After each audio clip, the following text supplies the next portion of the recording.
తండ్రి అయిన దేవుని నుండి ప్రభు అయిన క్రీస్తు నుండి కృపయు సమాధానములు మీకు కలుగునుగాక. ఆమేన్. దయచేసి కూర్చోనండి. ప్రభునందు ప్రియులారా, ప్రభు అయిన యేసుక్రీస్తు నామమున మీకందరికీ ఉదయకాల శుభాలు తెలియజేస్తున్నాను. దేవుడు మిమ్మలను మీ కుటుంబాలను కలిగిన సమస్తమును అన్ని విషయాల్లో హెచ్చించి సమృద్ధిని దయచేసి మహిమ పొందునుగాక. ఆమేన్. అందరూ బాగున్నారు కదా? అందరూ సంతోషంగా ఉన్నారా? కష్టాలు ఉంటాయి, శ్రమలు ఉంటాయి, శోధనలు ఉంటాయి. వాటిలో ధైర్యంగా ఉండడం అనేది మనము నేర్చుకోవాలి. అధైర్యపడినంత మాత్రాన సమస్యలు పోవు, భయపడినంత మాత్రాన సమస్యలు పోవు. ధైర్యం లేకపోయినా ధైర్యం తెచ్చుకొని వాటిని జయించడానికి మనం ముందుకు కొనసాగదాం. ఈరోజు చదవబడినటువంటి 3 పాఠ భాగాల్లో మొదటి పాఠములో ద్వితీయోపదేశ కాండము 18వ అధ్యాయము 15వ వచనము నుండి 19వ వచనములో దైవజనుడైన మోషే, ప్రవక్త అయిన మోషే ప్రవచించిన ఒక ప్రవచనము. ఏంటి ఆ ప్రవచనము అంటే 16వ వచనములో ఉన్నది. ఆ సమయమున నీ దేవుడైన యెహోవా నీవు అడిగిన వాటన్నిటి చొప్పున నీ దేవుడైన యెహోవా నీ మధ్యను నా వంటి ప్రవక్తను నీ సహోదరులలో నీ కొరకు పుట్టించును. ఆయన మాట నీవు వినవలెను. ఇక్కడ దేవుడైన యెహోవా మోషేకు బయలుపరుస్తున్నటువంటిది మనం ఇక్కడ గమనిస్తున్నాం. అబ్రహాము కూడా ఒక ప్రవక్తే. చాలామంది ప్రవక్తలు ఉన్నారు బైబిల్లో. మరి ఇటువంటి ప్రవక్తల్లో మోషే కూడా ఒక గొప్ప ప్రవక్తగా మనం గమనిస్తున్నాము. అటువంటి మోషే కాలంలో కూడా కొంతమంది ప్రవక్తలు ఉన్నారు, ప్రవచించినటువంటి వారు ఉన్నారు. ఏలియా కాలంలో ఎంతోమంది ప్రవక్తలు ఉన్నారు, రాజుల కాలంలో ఎంతోమంది ప్రవక్తలు ఉన్నారు. కానీ ఏనాడో ఇశ్రాయేలు జనాంగానికి ద్వితీయోపదేశ కాండములో అంటే రెండవ ఉపదేశ కాండము, ద్వితీయ అంటే రెండవది, ద్వితీయోపదేశ కాండము అంటే 3 భాగాలుగా దాన్ని విడగొట్టాలి. అంటే రెండవ ఉపదేశ భాగము అని అర్థం ఇస్తుంది. అంటే నిర్గమకాండము, ద్వితీయోపదేశ కాండాన్ని పక్కన పెట్టి చూస్తే ఇశ్రాయేలీయుల యొక్క విడుదల ఏదైతే నిర్గమకాండంలో ఉన్నదో అదంతా కూడా మళ్ళీ ద్వితీయోపదేశ కాండంలో ఉంటుంది. ఎందుకంటే ఆజ్ఞలు, యెహోవా దేవుడు ఇచ్చినటువంటి ఆజ్ఞలు, సీనాయి కొండ మీద మోషేకి ఇచ్చినటువంటి ఆజ్ఞలు ఏవైతే ఉన్నాయో అవి ద్వితీయోపదేశ కాండంలో కూడా ఉన్నాయి. అందుకని ఉపదేశ కాండము, రెండవ ఉపదేశ కాండము అని అంటారు. ఈ నిర్గమకాండములో మోషే ఈ మాట చెప్పలేదు, కానీ ఈ ద్వితీయోపదేశ కాండములో ఒక ప్రవచనాన్ని చెప్పాడు. ఏంటది? నీ దేవుడైన యెహోవా నీ మధ్యను నా వంటి ప్రవక్తను నీ సహోదరుల నుండి నీ కొరకు పుట్టించును. ఆయన మాట నీవు వినవలెను. సో ఇక్కడి నుంచి ప్రారంభమైనటువంటిది మనం గమనిస్తే కొన్ని వందల మంది ప్రవక్తలు పుట్టారు, చంపబడ్డారు, చనిపోయారు. ఏ ప్రవక్తను గురించి మోషే ప్రవచించాడు అని మనం ఆలోచిస్తే వేదాంత పండితులు అందరూ కూడా చెప్పేది ఏంటంటే ఇది ప్రభు అయిన యేసయ్యను గురించి మోషే ప్రవచించాడు. సో అది అయిపోయింది. డిసెంబర్ నెలలో అడ్వెంట్ కాలములో మనము కన్య గర్భము, ఆమె బిడ్డకు జన్మనివ్వడము, క్రిస్మస్ పండుగ అయిపోయింది. ఎపిఫానియా కాలము కూడా అయిపోతుంది ఈ వారముతో. వచ్చే ఆదివారం రూపాంతరపు ఆదివారంలోనికి మనం వెళతాము. ఈ సంవత్సరం చాలా త్వరగా లెంట్ సీజన్ ప్రారంభమవుతుంది, ఇంకా 3 వారాల్లో. కాబట్టి మరి ఒక ప్రవక్తను, నాలాంటి ప్రవక్తను అని అన్నాడు అక్కడ. యేసు ప్రభు వారికి మోషేకు మధ్యన ఉన్నటువంటి పోలికలు ఏంటి? ఆంధ్ర క్రైస్తవ కీర్తనలు 555లో ఆశీర్వాదము నీయమా మా పరమ జనక ఆశీర్వాదము నీయమా అనే పాటలో ముగ్గురు ప్రముఖమైనటువంటి వ్యక్తుల పేర్లు ఉన్నాయి. ఎవరు? మోషే పెరిగినట్లు మోషే, సమూయేలు, యేసు ప్రభువారు. మోషే, సమూయేలు, యేసు ప్రభువారు. ఈ ముగ్గురు కూడా చాలా అనానుకూల పరిస్థితుల్లో పుట్టినటువంటి వారే. మోషే కావచ్చు, సమూయేలు కావచ్చు, యేసు ప్రభువారు కావచ్చు. మరి వీళ్ళందరూ కూడా నిరీక్షింపబడినటువంటి వారు, దేవుని చేత ఎన్నుకొనబడినటువంటి వారు. కాబట్టి ఇక్కడ నా వంటి ప్రవక్తను మీ సహోదరుల నుండి దేవుడు మీ కొరకు పుట్టించును అని ఇక్కడ మోషే అంటూ ఉన్నాడు.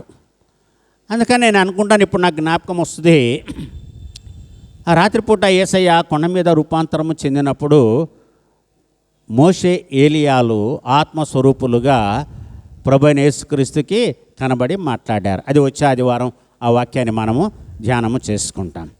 సో ఇది ఈ వాక్యమును గురించి, అంటే ప్రవక్త పుట్టుకను గురించి, మెస్సియా పుట్టుకను గురించి వ్రాయబడినటువంటిది, ప్రవచించినటువంటి మాట. రెండవది పౌలు ఎఫెసీయులకు రాసిన పత్రిక 5వ అధ్యాయము 22 నుంచి 33. అంటే మీరు అది మనసులో ఉండాలి, దాన్ని తెరిచి చూడక్కర్లా. భార్యాభర్తల గురించి చెప్పాడు. వింటే వినండి, పాటిస్తే పాటియండి, లేకపోతే మానేయండి. ప్రతి పెళ్ళిలో చెప్తూనే ఉంటాము, మీరు చదువుతూనే ఉంటారు. విని పాటించాల్సినటువంటి బాధ్యత భార్యకు ఉంది, భర్తకు కూడా ఉంది. ఎంత మర్మం ఉందో అక్కడ చెప్పాడు. క్రీస్తుకి, సంఘానికి, దేవునికి మధ్యన ఉన్నటువంటి సభకు ఉన్నటువంటి ఐక్యత, అది భార్యాభర్తల అనుబంధము అంత బలిష్టమైనది, పటిష్టమైనది, పవిత్రమైనది అని చెప్పాడు. సో ఇంక దాని గురించి మాట్లాడుకోవాల్సిన అవసరము లేదు. అసలు నాకు నచ్చని వాక్యం ఏంటంటే ఈ లూకా సువార్త 19వ అధ్యాయము 10 వచనాలు. ఈ లూకా ఇది రాసినప్పుడు నేను కనుక ఉండుంటే ఆయన్ని తిట్టుండేవాడిని. ఎవరిని? వైద్యుడైనటువంటి లూకాను నేను తిట్టుండేవాడిని. జక్కయ్య అనొచ్చు, లేకపోతే సుంకపు గుత్తాదారుడు అంటే అయిపోయా, ఏం పొట్టివాడని ప్రత్యేకంగా చెప్పాలనా? ఇది నా బాధ. ఏమండి, ఒకసారి ఎవరో మీ పాస్టర్ గారు ఎవరో అని, మీ పాస్టర్ గారు ఎవరండి అని మన సంఘ పెద్దల్లో ఒక ఆయన అడిగాడు ఒక ఊర్లో. మీ పాస్టర్ ఎవరండి? మా పాస్టర్ అదే అండి, ఇదండి, ఇదండి, మా పాస్టర్ పుట్టిగుంటాడండి, నల్లగుంటాడండి అని చెప్పాడు మన సంఘంలో ఒక ఆయన. ఇప్పుడు మా పాస్టర్ గారు వాక్యం బాగా చెప్తారండి, ఆయన సీనియర్ పాస్టర్ గారండి, ఆయన కంఠం బాగుంటుందండి, పాటలు బాగా పాడతాడండి, పలానా చోట్ల పనిచేశాడండి చెప్పొచ్చుగా. మీ పాస్టర్ గారు ఎట్లా ఉంటారంటే, మా పాస్టర్ గారండి పొట్టిగా ఉంటారండి చూడడానికి. ఇలాంటిదే ఈ లూకా సువార్తికుడు సుంకపు గుత్తాదారుడైన జక్కయ్యను గురించి రాశాడు. సో మనుషుల్ని పట్టడం అంటే ఇవే ఆనవాళ్ళు ఇవే.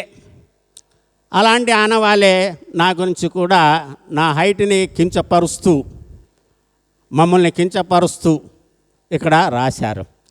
So let us accept it, దాన్ని అంగీకరిద్దాం. అట్లానే పుట్టోళ్ళందరూ చెడ్డోళ్ళు కాదు, జక్కయ్య ఒక్కడే చెడ్డోడు వృత్తిరీత్యా అయినా చెడ్డోడు అంతే. అది కఠినమైనటువంటి జాబ్. సుంకాన్ని వసూలు చేయడం అంటే ఆ రోజుల్లో చాలా కఠినమైనటువంటిది ఎక్సర్సైజ్. అది ప్రత్యేకంగా రోమా ప్రభుత్వము వారు ఇటువంటి వారినే ఎన్నుకుంటాడు. ఆయన ఆకారాన్ని కూడా బాగుండడు చూడడానికి, స్వరము కూడా చాలా భయంకరంగా ఉంటుంది, జక్కయ్య మాట్లాడితే వినపడ్డానికి. జాలి, కరుణ, దయ లేనటువంటి వాడు జక్కయ్య. ఇటువంటి వాడు సుంకాన్ని వసూలు చేయడానికి పనికొస్తాడు. కాబట్టి రోమా ప్రభుత్వము ఆయనను సుంకాన్ని వసూలు చేసుకోవడానికి ఏర్పాటు చేసుకున్నారు, ఒక ఉద్యోగాన్ని ఇచ్చారు. ఇందులో ఏంటంటే జక్కయ్య చేయవలసినటువంటి పని ఏంటంటే, ఒక వ్యక్తి దగ్గర నుంచి నెలకి 100 రూపాయలు ఆయన దగ్గర కలెక్ట్ చేసి ప్రభుత్వానికి కట్టాలి. రోమా ప్రభుత్వానికి 100 రూపాయలు కట్టాలి. ఇందులో ఆయన జీతం ఏంటంటే కమిషనే. ఈ కమిషన్ కూడా జక్కయ్య 100 రూపాయలు ఎవరైతే కట్టాలో వాళ్ళ దగ్గర 110 రూపాయలు లేకపోతే 150 రూపాయలు తీసుకునేవాడు. 100 రూపాయలు ప్రభుత్వానికి పోతుంది, మిగతాదంతా కూడా తన దగ్గర ఉంటుంది. ఈ విధంగా అక్రమంగా ఆయన సంపాదించి ఆస్తిని సమకూర్చుకున్నాడు. అది అతనికి న్యాయబద్ధమే, ఎందుకంటే ప్రభుత్వము ఆయనకి ఆ అధికారాన్ని ఇచ్చింది. నియమ నిబంధనలు ఏమీ కూడా పెట్టలా. ప్రజలతో చాలా కఠినంగా ప్రవర్తించాలి, వాళ్ళు తిడతారు, భరించాలి. ఇటువంటి కూడా సుంకపు గుత్తదారుడు అంటే చాలా కఠినమైనటువంటి వ్యక్తి ఉండాలి, సౌమ్యుడు పనికిరాడు. అటువంటి వృత్తిలో చేరినటువంటి వాడు సుంకపు గుత్తాదారుడైన జక్కయ్య. గుత్తానికి ఏర్పాటు చేసుకున్నారు. గుత్తత అంటే మీకు తెలుసు కదా, ఏమంటారు దాన్ని? హైర్ చేసుకోవడం, గుత్తకి ఇవ్వడం అంటారు, అవునా? ఓకే, అలాగా రోమా ప్రభుత్వం ద్వారా హైర్ చేసుకోబడ్డటువంటి జక్కయ్య వృత్తిరీత్యా ఆయన మంచి పేరునంతా పోగొట్టుకొని చెడునే ఆయన మూటగట్టుకున్నాడు, పాపిగా ముద్ర వేయబడ్డాడు. ఎంత పాపి అయినా, ఎంత కఠినుడిగా ప్రజలకు కనపడినా ప్రజలతో మాట్లాడినా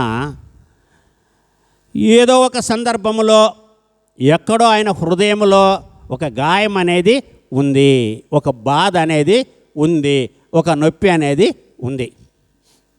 తనను గురించి తనకే అసహ్యము కలిగింది, తనను గురించి తనకే జాలి వేసింది, తనను గురించి తనకే బాధ వేసింది. అనుకున్నాడు, అందరూ ఈ యేసు ప్రభువుని ఎవరో ఎగబడి చూస్తున్నారు, ప్రజలందరూ చూస్తున్నారు కదా, నేను కూడా చూస్తే బాగుంటుంది. చూస్తే ఏమొస్తుంది? ఆ వ్యక్తితో పరిచయం చేసుకుంటే బాగుంటుంది. సో ఆయన నాతో పరిచయం ఏర్పాటు చేసుకుంటాడో లేదో, నన్ను ఇష్టపడతాడో లేదో, నేను అన్యాయంగా డబ్బులు వసూలు చేసుకుంటూ ఉన్నాను కదా, అందరెదురుగా నన్ను అవమానపరుస్తాడేమో. ఈ ఫీలింగ్స్ అన్నీ కూడా జక్కయ్యలో వచ్చినాయి. ఆయన పుట్టినటువంటి మొట్టమొదటి థాట్ ఏంటంటే, ఆలోచన ఏంటంటే, నేను యేసయ్య ఎవరో చూడాలి. సో నేను యేసయ్యను చూడడానికి నేను అర్హుడనా కాదా, నేను ఆయన దగ్గరికి వెళ్ళవచ్చా లేదా, వెళ్ళగలనా లేదా, can I reach him or I cannot reach him. నన్ను ఏమంటారో, ఇప్పటికే నన్ను అందరు సమాజంలో చీకొట్టేశారు. I was hated by many people, maximum, many people కాదు మ్యాక్సిమం. ఆయన వస్తే తప్పుకొని వెళ్ళిపోయేవాళ్ళండి. వస్తున్నాడయ్యా, ఈయనతో మనకెందుకు, ఆయనకి ఇచ్చేది ఆయనకి ఇచ్చేస్తే పోద్ది అనేసి అంత భయంకరంగా సొసైటీలో, సమాజంలో ఆయన్ని సపరేట్ చేశారు. ఎందుకంటే ఆయన ఉద్యోగం అటువంటిది, ఎవరు కూడా కాటి కాపరి దగ్గరికి ఎవరు కూడా వెళ్ళరు, ఇష్టపడరు. కాటి కాపరి దగ్గరికి వెళ్ళడానికి ఎవరైనా ఇష్టపడతారా? భయపడతారు. వాళ్ళతో ఎవరు సహవాసం చేయడానికి ఇష్టపడరు. ఎందుకంటే వాళ్ళ యొక్క వేషధారణ కూడా చాలా భయంకరంగా ఉంటుంది. వాళ్ళు సమాధుల్లో నిద్రపోతారు, అక్కడే ఉంటారు. కాబట్టి కాటి కాపర్లు అంటే చాలామందికి భయమే. కాటి కాపరి ఉద్యోగము కూడా చాలా కఠినమైనటువంటి ఉద్యోగమే. అలాంటిదే ఇక్కడ ఈ జక్కయ్య అనేటువంటి వ్యక్తి కూడా, అంటే జక్కయ్య కంటే చెడ్డవాళ్ళు బోల్డంతమంది ఉన్నారండి. కానీ ఆయన వృత్తిరీత్యా ఆయన వసూలు చేస్తున్నటువంటి ధనాన్ని బట్టి ఆయన అసహ్యింపబడినటువంటి వాడుగా ఉన్నాడు. కాబట్టి ఆయనలో కూడా ఏదో ఒక ఇన్సిడెంట్, ఏదో ఒక సంఘటన ఏమి చేసిందంటే, యేసయ్య ఎవరో చూడాలి. ఇది రాసింది ఎవరు? వైద్యుడంటే ఈ వైద్యుడు కేవలము కనపడేటువంటి గాయాలకి మందు కట్టేవాడు కాదు, కానీ మనిషి యొక్క మనస్తత్వాన్ని కూడా చదవగలిగినటువంటి వాడు. మనసు యొక్క సైకాలజీ కూడా చదవగలిగినటువంటి వైద్యుడు, మానసిక వైద్యుడు లూకా. కంటికి కనపడవే కాదు, కంటికి కనపడనటువంటి వాడిని కూడా పసిగట్టి చెప్పేటువంటి వాడు. కాబట్టి ఈ లూకా జక్కయ్య యొక్క మానసిక స్థితిని చదివి ఆయన రాశాడు యొక్క సంఘటనను గురించి. కాబట్టి ఇక్కడ ఆయన యేసయ్య ఎవరో చూడాలని అనుకున్నాడు. యేసయ్య ఎలాగుంటాడో చూడాలి అని అనుకున్నాడు. అందుకని ఏం చేశాడు? పొట్టివాడైన, ఎందుకు మేడి చెట్టు ఎక్కాడంటే పొట్టివాడయ్యాడు. సరే, మేడి చెట్టు అక్కడ ఎక్కడుంది? మేడి చెట్టు ఉదాహరణ ఇక్కడ తప్ప ఇంకెక్కడ కూడా మనకు కనపడదు. సువార్తల్లో దయమణి గారు ఎక్కడైనా కనపడద్దా? మేడి చెట్టు గురించి ఎక్కడ కనపడదు, ఇక్కడ ఒక్కటే కనపడుతుంది. అంజూరపు చెట్లు కనపడతాయి, ద్రాక్షవల్లులు కనపడతాయి, అవునా, ఒలివ చెట్లు కనపడతాయి. కానీ ఈ యొక్క ఇదేంటిది మేడి చెట్టు అనేది ఇక్కడే కనపడుతుంది. సో మనకు తెలుగులో, మన దేశంలో మనకు తెలుగులో మేడి పండు గురించి ఒక పద్యం ఉంది కదా. మేడి పండు చూడ మేలిమై ఉండు, పొట్ట విప్పి చూడ పురుగులుండు. సో మేడి చెట్టు యొక్క మేడి కాయ యొక్క ఫలం ఏ విధంగా ఉంటుందో వర్ణింప చేయబడింది, పద్యం రాశాడు. అటువంటి మేడి చెట్టు ఎక్కాడు ఈ జక్కయ్య. ఎందుకంటే ఆయన ఎక్కడానికి అనుకూలంగా ఉన్నది కాబట్టి. ఈ అన్ని ఆస్పెక్ట్స్ గురించి మనము ఆలోచించినప్పుడు, ఎందుకంటే ఆయనకు ఉన్నది అదొక్కటే, ఇంకొక వేరే ఆధారం అనేది లేదు. టు రీచ్ జీసస్, యేసు ప్రభువాన్ని చేరుకోవడానికి కానీ, ఆయనను చూసి మాట్లాడడానికి కానీ భయపడుతున్నటువంటి ఈ యొక్క జక్కయ్య ఒక కొమ్మ ఎక్కి ఆయన కూర్చున్నాడు. ఈ కొమ్మ ఎక్కి కూర్చున్నాడు కాబట్టే మరి ఇక్కడ యేసు ప్రభువారు కావాలని వచ్చాడా, యాక్సిడెంటల్గా ఆ చెట్టు కిందకి వచ్చాడా? చూడండి ఇక్కడ ఏం రాయబడి ఉందో.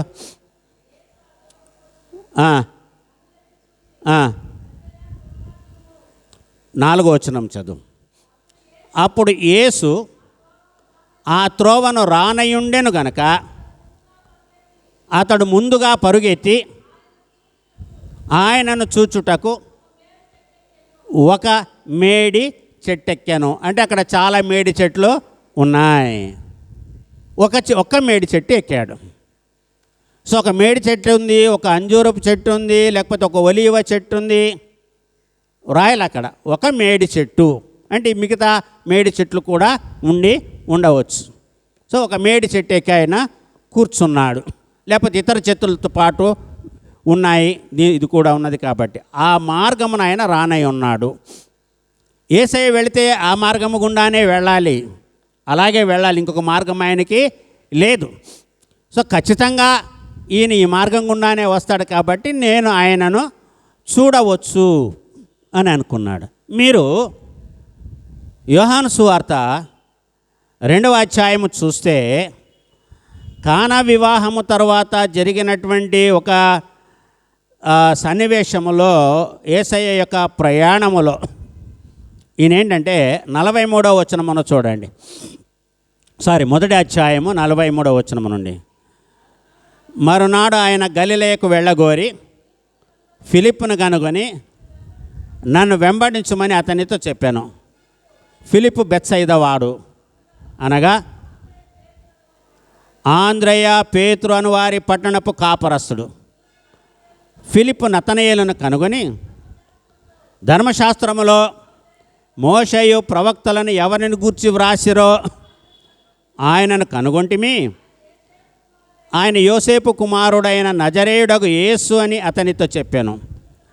అందుకు నతనయేలు నజరేతుల నుండి మంచిదేదైనా రాగలదా అని అతన్ని అడుగగా వచ్చి చూడమని ఫిలిప్పు అతనితో అనెను. యేసు నతనయేలు తన ఎద్దుకు వచ్చుట చూచి, ఇదిగో ఇతడు నిజముగా ఇశ్రాయేలీయుడు, ఇతని యందు ఏ కపటము లేదని అతన్ని గూర్చి చెప్పాను. నీవు నన్ను ఎలాగ ఎరుగుదువని నతనయేలు ఆయనను అడుగగా యేసు, ఫిలిప్పు నిన్ను పిలువకమునిపే నీవు ఆ అంజూరపు చెట్టు క్రింద ఉన్నప్పుడే నిన్ను చూచితినని చెప్పాను. ఇది నాకు కావాల్సింది. ఇక్కడ యేసయ్య ఏమంటున్నాడు అక్కడ చూడండి. యేసు నతనయేలు తన యొద్దకు వచ్చుట చూచి, ఇదిగో ఇతడు నిజముగా ఇశ్రాయేలీయుడు, ఇతని యందు ఏ కపటము లేదని అతన్ని గురించి చెప్పాడు. నతనయేలు దగ్గరికి వస్తున్నాడు, యేసయ్య దగ్గరికి వస్తున్నాడు. యేసయ్య అతనితో ఏమీ మాట్లాడకుండా, ఏది చేయకుండా నతనయేలు గురించి చెప్పిన మాట ఏంటంటే, ఈయన నిజంగా ఇశ్రాయేలీయుడు, ఇతనిలో నాకు ఎటువంటి కపటము కనపడట్లేదు అన్నాడు. ఏ కపటము కూడా నేను చూడలేదు అన్నాడు. నాకేది కూడా కనపడలేదు. మరి ఇక్కడ మనం గమనిస్తే ఫిలిప్పు నతనయేలుకు చెప్పాడు. నతనయేలు ఏమన్నాడంటే, నజరేతు నుండి మంచిది ఏదైనా రాగలదా అన్నాడు. నజరేతులో నుంచి మంచిది ఏదైనా వస్తుందా? అప్పుడు ఆయన రావడాన్ని చూసినటువంటి యేసయ్య, ఈయన నిజంగా ఇశ్రాయేలీయుడే, ఈయన కపటము లేనటువంటి వాడు అనేసి అన్నాడు. సో మనుషుల యొక్క మనస్తత్వాన్ని చదవగలిగినటువంటి జ్ఞానము, శక్తి ప్రభు అయిన యేసుక్రీస్తుకు ఉంది. ఆయన చదువుతున్నాడు. కాబట్టి యేసు ప్రభు వారు ఆయన చూసి ఆ మాట అన్నాడు, నువ్వు నన్ను ఎక్కడ చూసావు అని అన్నప్పుడు చూడు, నీవు నన్ను ఎలాగ ఎరుగుదు అని నతనయేలు ఆయనను అడుగగా, యేసు, ఫిలిప్పు నిన్ను పిలువక మునిపే నీవు ఆ అంజూరపు చెట్టు క్రింద ఉన్నప్పుడే నిన్ను చూచితినని అతనితో చెప్పాను. నువ్వు అంజూరపు చెట్టు క్రింద ఉన్నప్పుడే నేను నిన్ను చూశాను, ఫిలిప్పు నిన్ను పిలువకముందే. ఇది దేవుడు ఈ విధంగా ఏర్పాటు చేసుకుంటాడు. సుంకపు గుత్తాదారుడైన జక్కయ్యను కూడా యేసు ప్రభువారు చూచారు. కాబట్టి ఆయనకి ఎవరు చెప్పలా, ఇదిగోండి పాల చెట్టు మీద కొమ్మ మీద ఒక పొట్టోడిని గురించి కూర్చున్నాడని చెప్పలా ఎవరు కూడా ఆయనకు.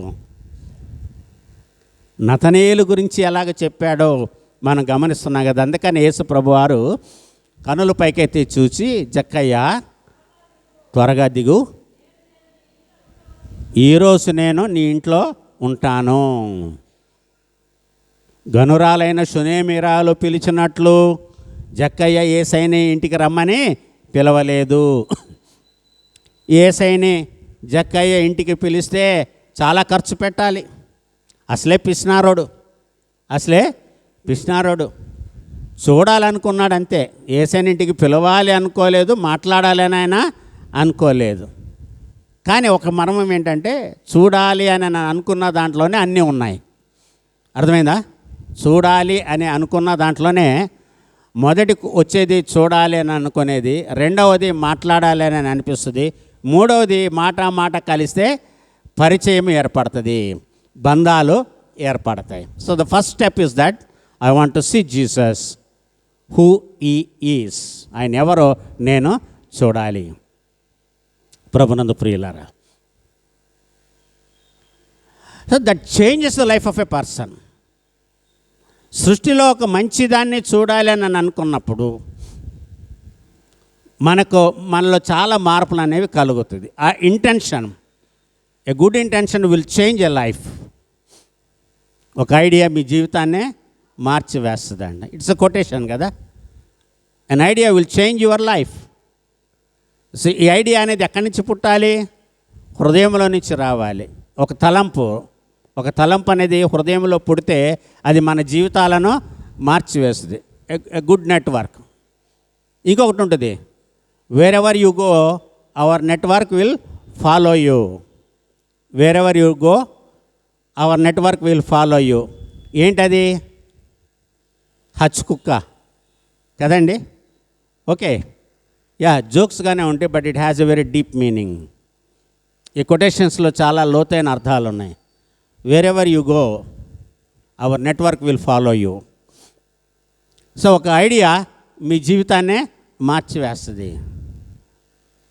So the air will tell many things. ఏంటిది? గాలి మీకు చాలా విషయాలు చెప్తుంది. ఏ network? The air will tell you many things. Airtel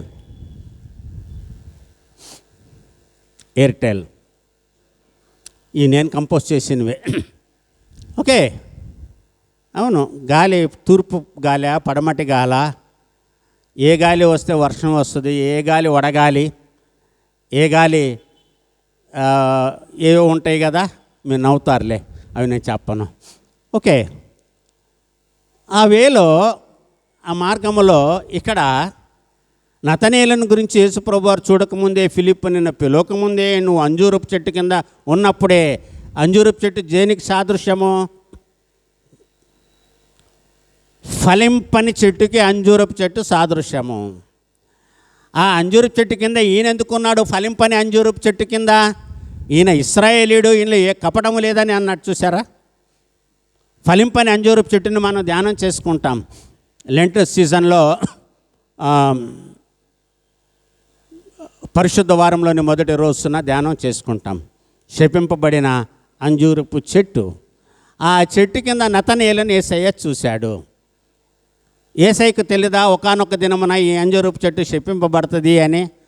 అటువంటి అంజూరపు చెట్టు కింద ఈ నతనేలు ఉన్నాడు అని, అటువంటి ఆయనలో ఏ దోషము లేదని, ఈయన నిజముగా ఇశ్రాయేలుడని. ఇశ్రాయేలులందరూ కూడా మంచోళ్ళ. అక్కడ ఇశ్రాయేలు అని అంటే అబ్రహాం, ఇస్సాక్, యాకోబు, ఇండివిజువల్, నాట్ ఎ నేషన్. ఇశ్రాయేలీలో ఒకడు. ఇశ్రాయేలీలు ఫలింపే గుర్తే, కానీ వాళ్ళు ఫలించే కొలది పాపం చేసిరా అంటును ఉంటుంది. కానీ ఇక్కడ ఈయన కూడా ఇశ్రాయేలీయుడే, ఈయనలో ఎటువంటి కపటము లేదు అనేసి అన్నాడు. ఇశ్రాయేలీలందరూ కూడా మంచివాళ్ళు కాదండి, ఏ కొద్ది మంది మంచివాళ్ళు. ఇశ్రాయేలీలందరూ కూడా చెడ్డవాళ్లే. కాబట్టి అరణ్యములో 38 సంవత్సరాల కాల అరణ్యములో అందరూ కూడా చనిపోయారు, ఒక యెహోషువ, కాలేబులే తప్ప, ఐగుప్తు దేశం నుండి బయటికి వచ్చినటువంటి వారిలో. కనుక ఈ మేడి చెట్టు ఎక్కినటువంటి, సో అంజూరపు చెట్టు మంచి సంకేతం కాదు, మేడి చెట్టు కూడా మంచి సంకేతము కాదు. But still, so find good in bad, try to find good in bad.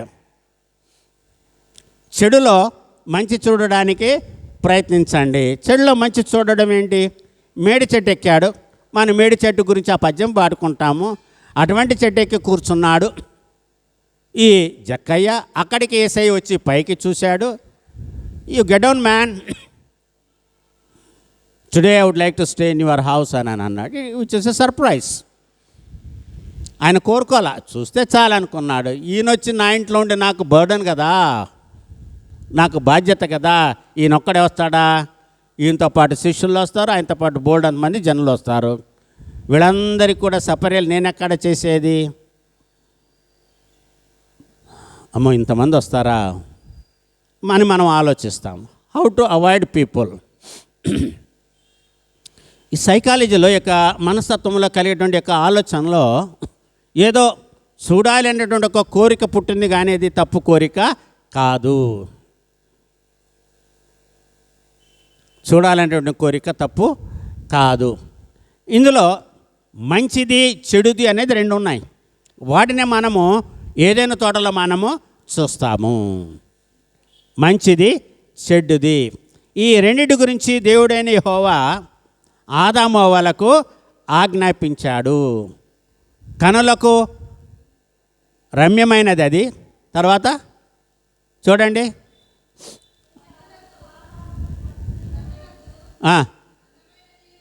కన్నులకు అందమైనదియు వివేకమిచ్చు రమ్యమైనదియునై ఉన్నట్లు చూచినప్పుడు ఆమె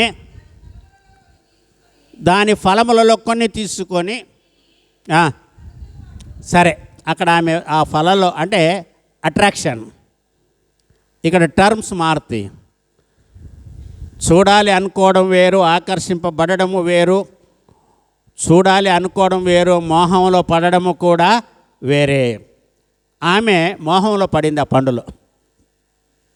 చూడ్డానికి ఇట్లుంటే తింటే ఎలాగుంటుందో, చూడ్డానికి ఇట్లుంటే ఇక తింటే ఎలాగుంటుందో. ఇక్కడ జక్కయ్య యేసయ్యను చూడాలి అని అనుకున్నాడు అంతే. కాబట్టి నా ఆలోచనలు మీ ఆలోచనల వంటివి కావు, మీ తలంపులు నా తలంపుల వంటివి కావు. ఎక్కడుంది ఈ వాక్యము? యెషయా గ్రంథము 55వ అధ్యాయంలో ఉంటుంది. My thoughts are not like your thoughts. My ways are not like your ways. So entirely different. Yesayya ఏమన్నాడంటే, I am the way, I am the truth and I am the life అన్నాడు. మార్గము నేనే, సత్యము నేనే, జీవము నేనే అన్నాడు. కాబట్టి ఇక్కడ ఈ జక్కయ్యను గురించి మనము ఆలోచించుకున్నప్పుడు మరి ఆయనలో పుట్టినటువంటి ఆలోచన, నేను యేసు ఎవరో చూడాలి అని అనుకున్న విషయాన్ని పసిగట్టినటువంటి వాడు వైద్యుడైనటువంటి లూకా. ఈయన మానసిక శాస్త్రవేత్త కూడా. ఏందండి ఆయన చూసేది, పొద్దాకి ఇట్లాగే వెళ్తుంటాడు, మన చర్చి ముందు నుంచే వెళ్తుంటాడు, పలానా టైంకి వెళ్తుంటాడు అని మనం చెప్పుకుంటాం. ప్రభునందు ప్రియులారు గమనించండి. ఎస్, నిడుపురోల్లో నేను ఎప్పుడు మర్చిపోయింది, కల్పనా సెంటర్లో ఒక వ్యక్తి నేను ఎప్పుడు మర్చిపోను. ఎవరు ఆ వ్యక్తి అంటే, ఒక హిందూ, ఎప్పుడు తెల్ల బట్టలు వేసుకుంటాడు. ఆయన ఎవరు పలకరించిన ఆయన నోటి నుంచి వచ్చే మొట్టమొదటి మాట ఏంటంటే ఆయుష్మాన్ భవ అంటాడు. ఎవరైనా కావచ్చు. ఆయన అనేది ఏంటంటే ఆయుష్మాన్ భవ. This is the way how he greets every one. Ratanath master గారికి తెలుసు, ఆ ఫ్లైఓవర్ ఎక్కేటప్పుడు రైట్ సైడ్లో 4 ఇళ్ళు ఉంటాయి, ఒక ఇల్లు ఉంటాడు ఆయన, చిన్న ఇల్లు ఉంటాయి.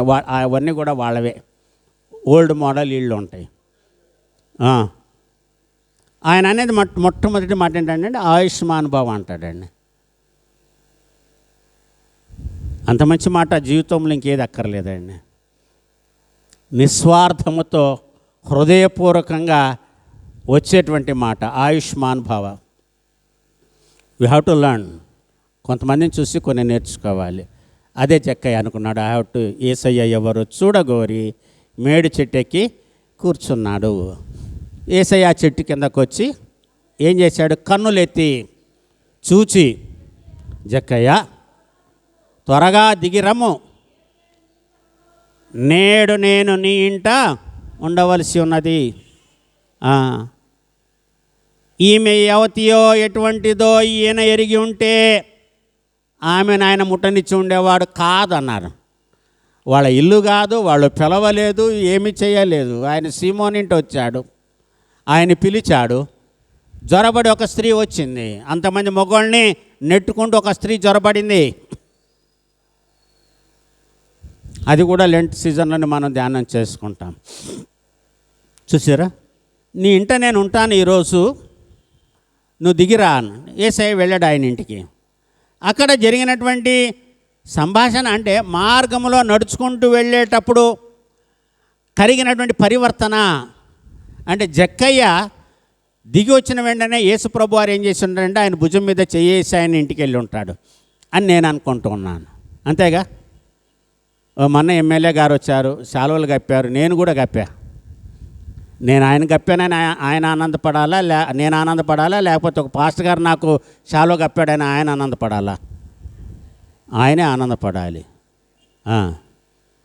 ప్రజాప్రతినిధి కాబట్టి నేను గౌరవం చూపిస్తాను, గౌరవించాలి. అధికారులను మనము గౌరవించాలి.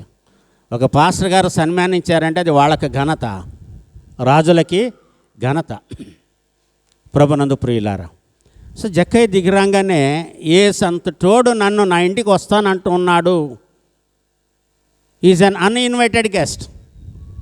Jesus was an uninvited guest. Host ఈయన.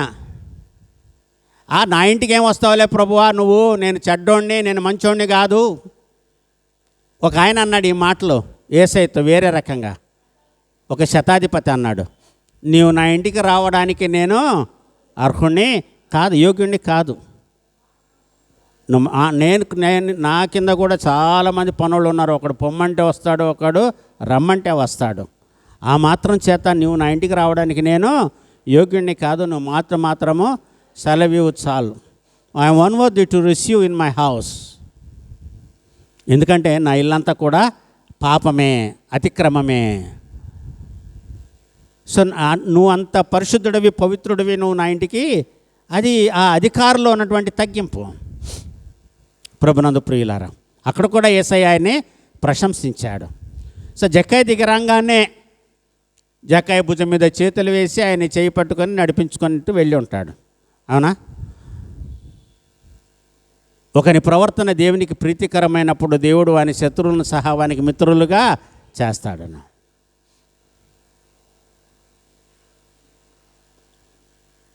సో మాట్లాడుకుంటూ వెళ్ళేటప్పుడు ఏ సంతటోడు నా భుజం మీద చెయ్యేసి నన్ను మాట్లాడుతూ, నేను పిలవకుండా నా ఇంటికి వచ్చాడు, నేను పిలవకపోయినా నా ఇంటికి వచ్చాడు. ఆయనలో బణము, భయము, వణుకు ఆయన హృదయాన్ని మార్చివేసింది. ఆయనలో నిజమైన పశ్చాత్తాపాన్ని కలిగించింది, మారు మనస్సును కలిగించింది. ప్రభునందు ప్రియులారా, కాబట్టి స్పాంటేనియస్గా అన్నాడు ఆయన. అంటే అనాలోచనగా పలికినవి కాదు. దో ఇట్ వాజ్ స్పాంటేనియస్, ఆలోచన లేకుండా పలకలేదు. ఏంటి ఆ విషయాలు చూడండి. జక్కయ్య నిలువబడి, ఇదిగో ప్రభువా, నా ఆస్తిలో సగము బీదలకిచ్చుచున్నాను అని అన్నాడు. సో తన ఆస్తిని 2 భాగాలుగా చేసేసాడు ఆయన. నా ఆస్తిలో సగభాగం నేను బీదలకి ఇచ్చేస్తున్నాను, అయిపోయింది, ఫినిష్. నేను 2వ భాగము, నేను ఎవని యొద్దనైనాను అన్యాయముగా దేనినైనాను తీసుకొని ఉంటే అతనికి 4 అంతలు మరలా చెల్లింతునని ప్రభుతో చెప్పాను. ఈ వచనం ఆలోచించాలి, ఈ భాగం ఆలోచించాలి. అందరూ ఆయన్ని అన్యాయస్తుడు అని అంటున్నారు.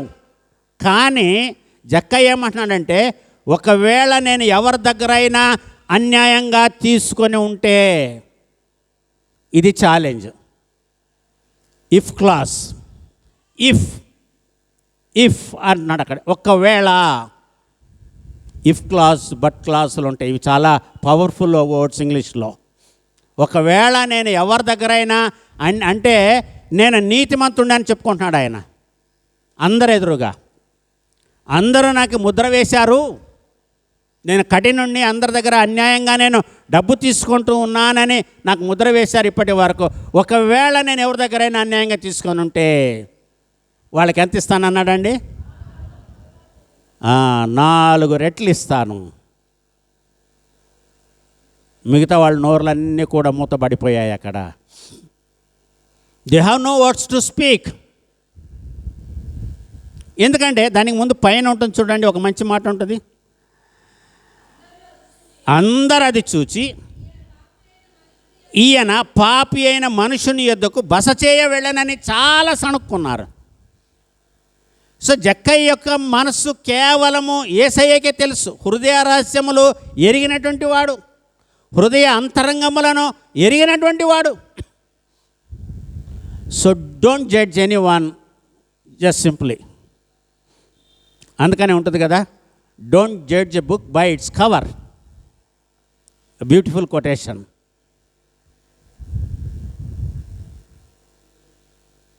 Know the content, read the content, know the price, the value of the book. ప్రభునందు ప్రియులారా గమనించండి. ఉచితంగా పంచిపెట్టే బైబిల్ దగ్గర నుంచి ₹1,00,000 వరకు ఖరీదు చేసే బైబిల్స్ ఉన్నాయి. మనం ఎంతెంతో డబ్బు ఖర్చు పెడతాం, కానీ ఒక మంచి బైబిల్, ఖరీదైన బైబిల్ మనం కొనుక్కోము.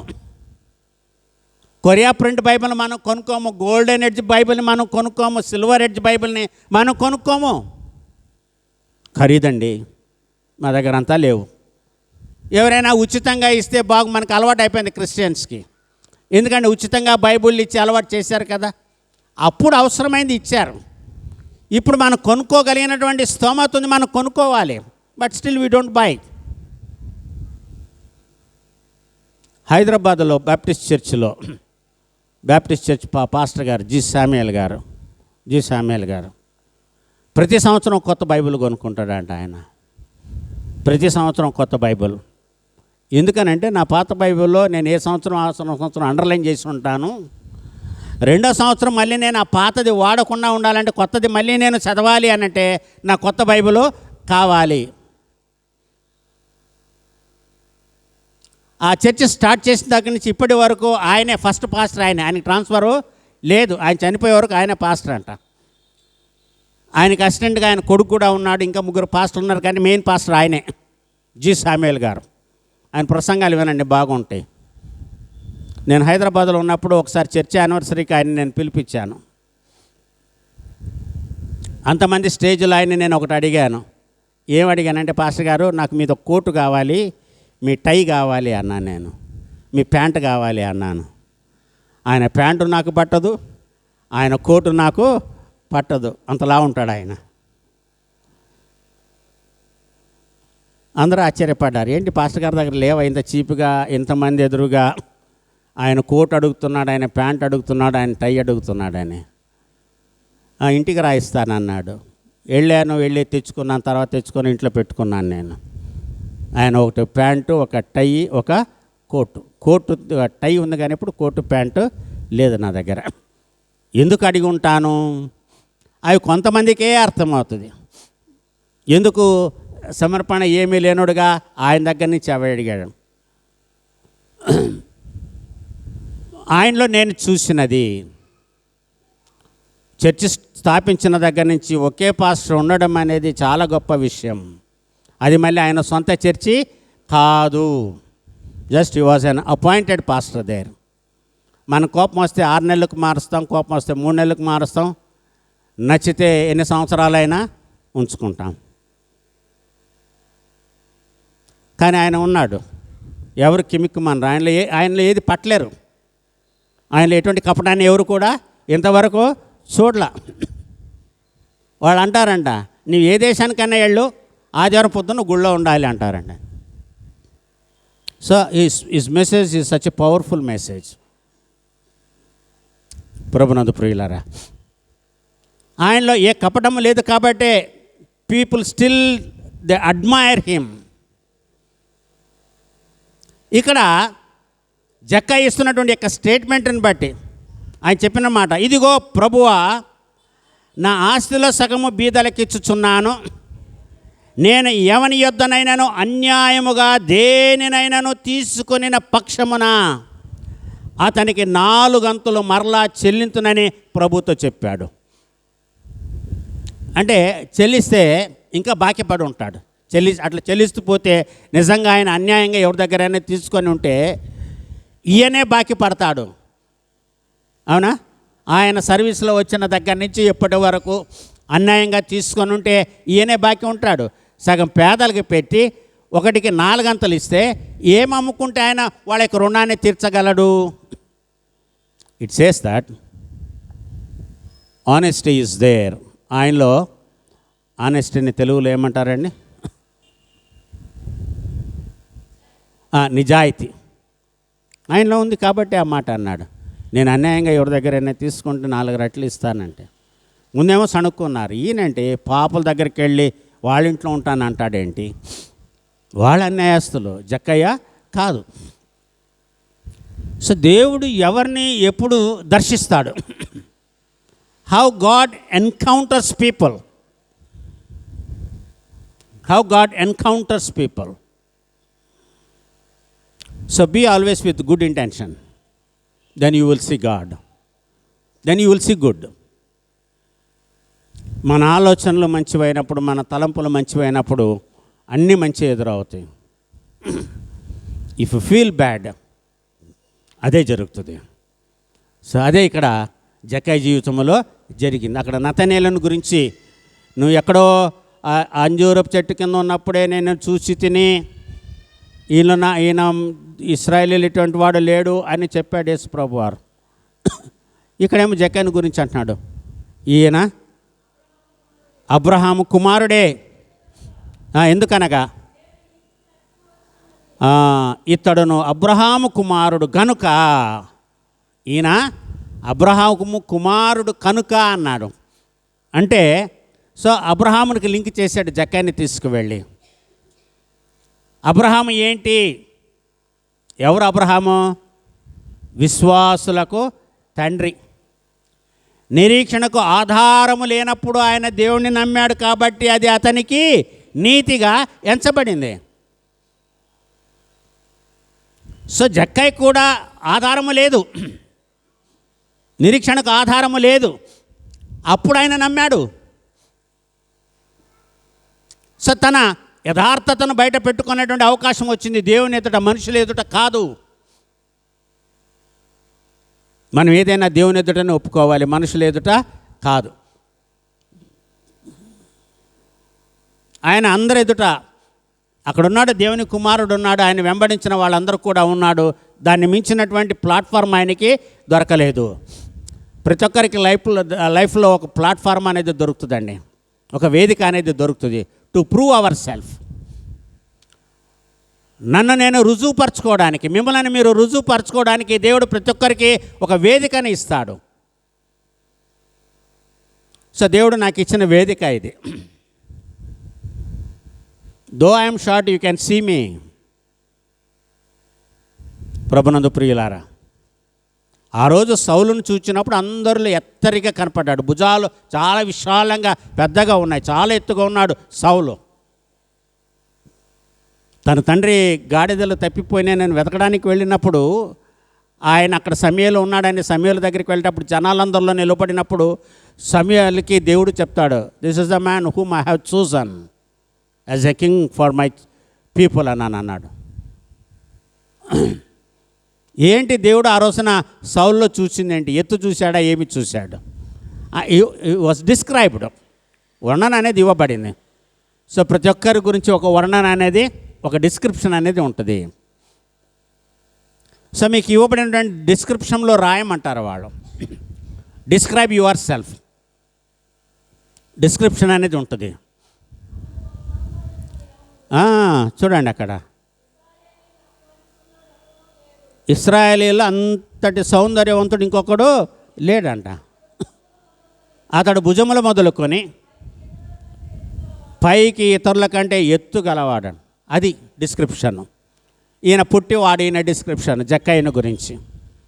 సో ఈయన అన్నాడు అందరిలో నిలబడి, నా ఆస్తుల సగము పేదలకు ఇచ్చేస్తాను, నేను ఎవని యొద్దనైనాను అన్యాయంగా దేనినైనా తీసుకునే పక్షమున అతనికి 4 గంతులు మరలా నేను చెల్లిస్తాను అని అన్నాడండి. So that pleased man of God, son of man, Jesus Christ. చూడండి, నిర్గమకాండము 22వ అధ్యాయం 1వ వచనం చదవండి. నిర్గమకాండము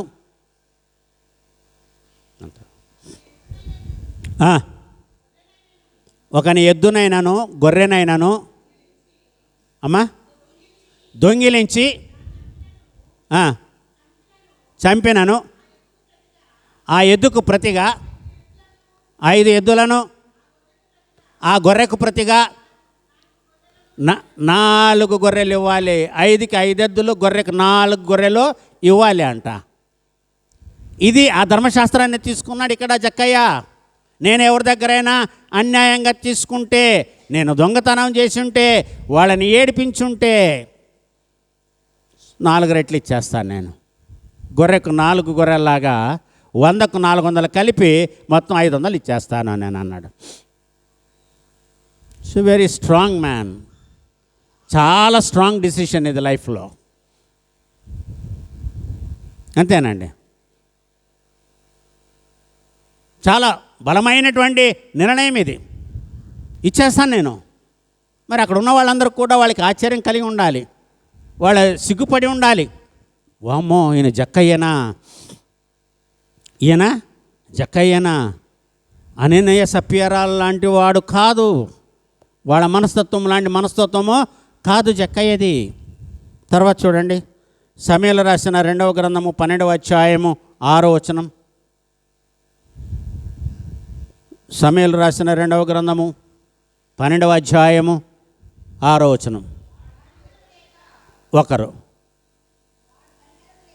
వాడు కనికరము లేక ఈ కార్యము చేశాను గనుక ఆ గొర్రెపిల్లకు ప్రతిగా 4 గొర్రెపిల్లలు ఇవ్వవలెనని అతనితో కనికరము లేకుండా చేశాడు. సో నాతాను ప్రవక్తతో అన్నాడు, కనికరం లేకుండా చేశాడండి. చాలా కఠినంగా డబ్బులు వసూలు చేశాడు. అది గుర్తుంది జక్కయ్యకు. అంటే ఆయన మోషే ధర్మశాస్త్రాన్ని చదివాడు, నెరవేర్చడం కాదు, చదివాడు, మర్చిపోలా, చదివాడు. కాబట్టి అన్నాడు, అయ్యా, నేను ఎవరి దగ్గరైనా అన్యాయంగా ఏదైనా తీసుకొని ఉంటే దానికి 4 రెట్లు నేను ఇస్తాను. ఎందుకంటే మారు మనసు ఏం కావాలండి? ఇదే నిజమైన మారు మనసు. ఇదే నిజమైన మారు మనసు. ఇటువంటి మారు మనసు ఎక్కడ కలిగిందంటే యేసయ్యని చూడాలని అని అనుకున్నాడు కాబట్టే. యేసయ్యని చూడాలి అని ఆ తలంపు ఆయనలో వచ్చి ఉండకపోతే ఈ రోజున అన్యులు దేవుని ఆలయానికి రారండి. వాళ్ళు ఎందుకు వస్తున్నారు? ఎందుకు ప్రార్థనలు చేయించుకుంటున్నారు? కారణాలు ఉన్నాయి. అదే ఈ రోజున భారత ప్రభుత్వం భయపడేది అందుకోసమే. సాక్ష్యాధారాలు ఉన్నాయి, మనం విస్తరిస్తున్నాం, ఫలిస్తున్నాం కాబట్టే విస్తరిస్తున్నాం. క్రైస్తవం ఫలిస్తుంది కాబట్టే విస్తరిస్తుంది. ఎందుకంటే సత్యం అందులో ఉన్నది కాబట్టి. There is truth. సత్యము మిమ్మలను స్వతంత్రులుగా చేయును. కాబట్టి భారతదేశ ప్రభుత్వం భయపడుతుంది. ప్రపంచ దేశాలు క్రైస్తవ్యాన్ని గురించి భయపడుతున్నారు. Because of the truth. ఇప్పుడు నిజం ఎలాగ ఉంటుందండి? తీపిగా ఉంటుంది. నిజం ఎలా ఉంటుంది? చేదుగా ఉంటుంది. ఎందుకంటే డైజెస్ట్ చేసుకోం. నిజం చెప్తాం కదా, మనము డైజెస్ట్ చేసుకోం. మనం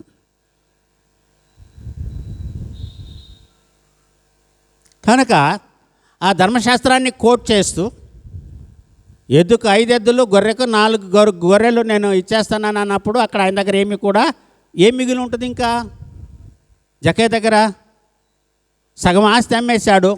ఈ ఉన్నది 4 రెట్లు ఇస్తానన్నాడు. అంటే ఈయన తక్కువ మోసం చేసినట్ట, ఎక్కువ మోసం చేసినట్ట మనకు తెలీదు. సో వెతకబోయిన తీగ కాలికి తగిలింది. ఒక ఆయనేమో యేసయ్య దగ్గరికి వచ్చాడు, ఇంటెన్షనల్గా వచ్చాడు. ఈయన యేసయ్య దగ్గరికి రావాలనుకోవాలా, యేసయ్యని చూస్తే చాలనుకున్నాడు.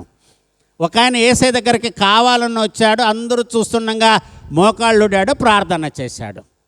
నిత్య జీవాన్ని నేను వారసత్వంగా పొందాలంటే ఈ లోకంలో నేను ఏ మంచి పని చేయాలి?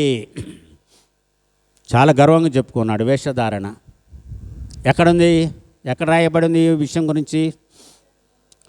మత్తయి సువార్త 19వ అధ్యాయం, మార్కు సువార్త 10వ అధ్యాయం, లూకా సువార్త 18వ అధ్యాయంలో ఉంది. మార్కు సువార్తలో అంటాడు, ఆయన మోకరించి ఆయన మార్గంలో వెళుతుండగా ఒక ధర్మశాస్త్రోపదేశం అక్కడ వచ్చి ఆయన ఎదుట మోకరించి, బోధకుడా, నిత్య జీవాన్ని వారసత్వంగా పొందాలంటే నేను ఏ మంచి కార్యాన్ని చేయాలి? అక్కడ యేసయ్య చెప్పాడు, okay, very nice, your intention is very good, I'm appreciating, నేను మెచ్చుకుంటున్నాను, చాలా మంచి తలంపు ఉంది నీలో. ఒక పని చేయి, 10 ఆజ్ఞలు పాటించు. ఓ సింతేనా? నేను చిన్నప్పటి నుంచే ఈ ఆజ్ఞలన్నీ నాకు వచ్చు. ఎంతమంది 10 ఆజ్ఞలు వచ్చి చేతులు ఎత్తండి. 10 ఆజ్ఞలు ఎంతమందికి వచ్చి చేతులు ఎత్తండి. ప్రిన్సిపల్ గారు రావా మీకు? ప్లీజ్ పట్టుకోతా కదా నేను మిమ్మల్ని కూడా అప్పుడప్పుడు. చేతులు ఎత్తితే మీరు బైబిల్ చదువుతున్నారో లేదో. సో 10 ఆజ్ఞలు ఎవరికి కూడా రావు, ఒక 3 4 తప్ప. సంతోషం. సో ఇక్కడ ధర్మశాస్త్రంలో నేను చిన్నప్పటి నుంచి చేస్తున్నానయ్యా, ఇంకేంటయ్యా అని అన్నాను. అవునా, సరే ఒక పని చేయి, నీ ఆస్తి ఉంది కదా అది అమ్మేసి పేదలకు అందరికీ ఇచ్చేసాయి, నువ్వు వచ్చే నాతో పాటు అని అన్నాడు యేసయ్య. అక్కడ ఉంది మెలికి అంతా అక్కడ పెట్టాడు Yesayya. Which was unusual, which was unexpected. Shock అయ్యాడు ఆయన. నేను ఏదో కోరి ఏదో వస్తే ఈయనేంటి నన్ను ఇరికించుకుంటున్నాడేంటి అనుకున్నాడు ఆయన. నో, నా వల్ల కాదన్నాడు ఆయన. నేను నిత్య జీవం లేకపోయినా నాకు పర్లేదు, కానీ నా ఆస్తిని నేను నమ్మి పేదలకు మటుకు పంచిపెట్టాను. ఆడు మనసు నొచ్చుకొని ఇదే మాటలు ఉంటాయి. ముఖము చిన్నబుచ్చుకొని దుఃఖపడుచు వెళ్ళిపోయాను. ఒక సువార్తలో ఉంటుంది, ఇంకొక సువార్తలు ఇంకొక రకంగా ఉంటుంది.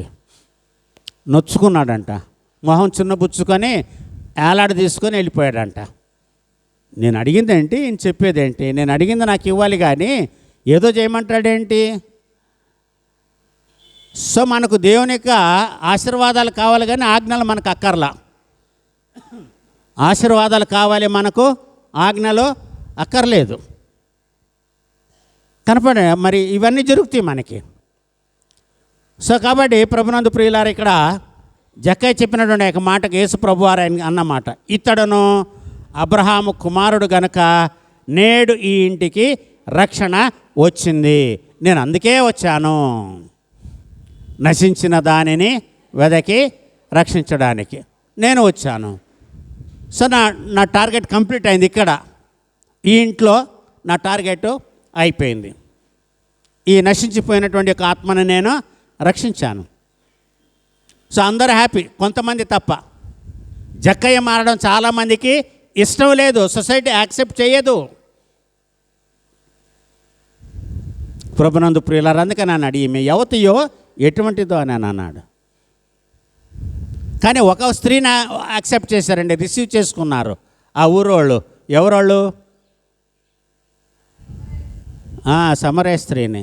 ఆమె చెప్పింది విన్నారు, రిసీవ్ చేసుకున్నారు వాళ్ళు. ఆమె చెప్పిన మాటని వచ్చారు యేసయ్య దగ్గరికి. ఇది కావాలండి, దిస్ యాక్సెప్టెన్స్, దిస్ రిసీవింగ్ అనేది కావాలి.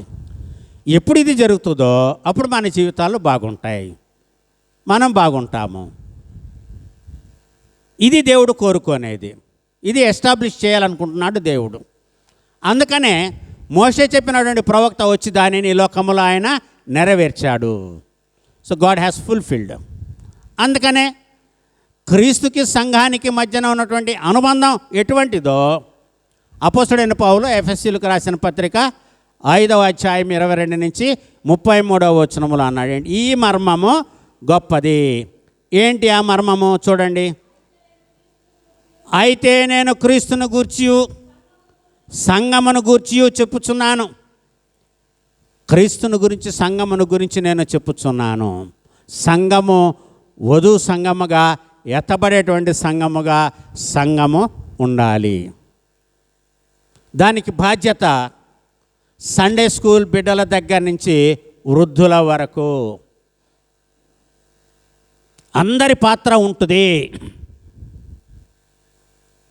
ఆ మర్మము, ఈ మర్మాన్ని తెలియజేసినటువంటి వాడు అపోస్తలుడైనటువంటి పౌలు. అందుకనే చెప్తున్నాడు ఏ విధంగా ఒకరినొకరు ప్రేమించుకోవాలో, ఒకరినొకరు గౌరవించుకోవాలో, ఒకరినొకరు హత్తుకొని జీవించాలో దానిని తెలియజేస్తూ ఉన్నాడు. అప్పుడు అక్కడ సంతోష సమాధానము ఉంటుంది. దైవకృప మనకందరికీ తోడుగా ఉండునుగాక. ఆమేన్. సమస్త జ్ఞానమునకు మించిన దేవుని యొక్క సమాధానము యేసుక్రీస్తు వలన మీ హృదయములకు, మీ తలంపులకు కావలి ఉండునుగాక. ఆమేన్.